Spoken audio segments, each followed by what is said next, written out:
podcast for everyone who needs to know how banking works in any part of the world. Welcome to Banking Simplified, a podcast where we make the confusing world of banking a paved pathway for you to breeze through. Today, we have with us Ms. Divya Matthews, an assistant manager with a leading bank in Canada, to talk us through A and B's of banking.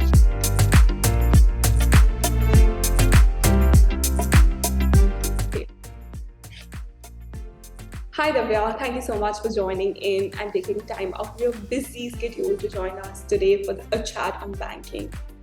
Hi Monica, thank you for having me here. I'm glad to be here. So firstly, I would like to ask you what's the difference between checking and savings, because I think a lot of us have been having this question and we want to ask, but we're scared to ask this question. So basically, when we are in India, we have heard that we only have one saving account. We can't keep too many of these. So here in India, here in Canada, there is a system of checking and saving accounts where you can keep the money differently, like check-in for the immediate use and savings for all your savings, which you can use later. So I feel students should take advantage of this saving account and keep their money safe for the future use. True. And also moving on to saving and investing more, what do you think working professionals should invest their money in? Working professionals in Canada have an option of spending in SIP, that is systematic investment planning, or they can directly put their money in stocks. But if I talk about my personal experience, I think SIPs are more better because they give you better money in the later stages of life, and they have different plans in it, so that can help you out.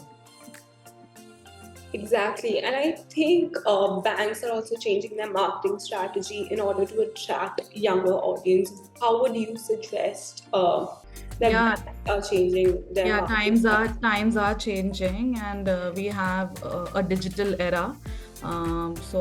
People are moving to the digital side, especially the youngsters. They are more of using credit cards because they have special offers related to it. They can use their points to travel, or they can use the lounge in the airport. So they have many options. That's where people are moving to the digital side. I feel there the marketing is really good. Also, ending this conversation on a positive note, I would like to ask you, is there any tip or trick that you have learned in your banking career which would help young individuals who just open their account on their own to save more, or just see how they can amp up their savings? Uh, I will just suggest the students to just be very careful while spending, because when we come from India, we have a habit of converting the money to Indian rupees.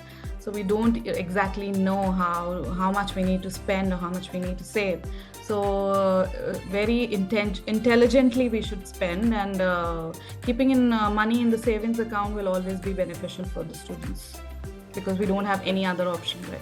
Exactly. Thank you so much for joining in, and I hope you have a great weekend. Thank you, Manika. Take care. Bye-bye. Bye.